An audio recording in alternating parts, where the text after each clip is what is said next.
So the next type of retirement plan that employers will typically offer is what is called a defined benefit plan.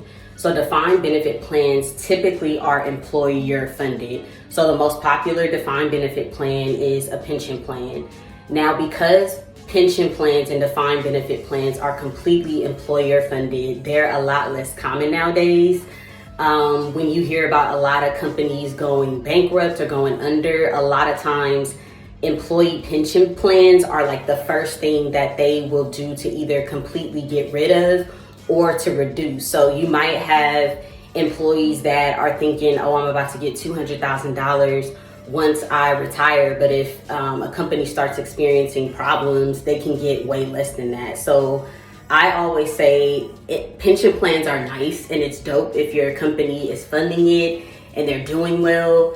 But there's always a risk that your company can default on your pension plan. And so I think it's extremely important to focus more on retirement investment vehicles that you as an employee can control, like your 401k plan, like a Roth IRA, which we'll talk about in a bit, because pension plans are just simply not guaranteed.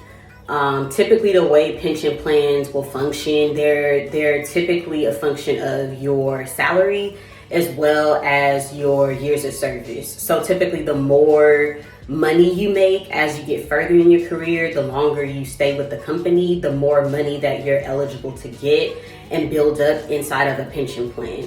So again, if you're blessed to have an employer that offers a pension plan, that is awesome. But I really encourage you not to put all of your eggs in one basket when it comes to a pension plan, because that money can truly be gone in the blink of an eye. And so you don't want to be in a situation where you're relying on your employer to set you up for retirement and you're not putting anything aside on your own. Another kind of defined benefit plan is a health and welfare plan. So this will cover your medical expenses, dental, vision, things like that once you retire.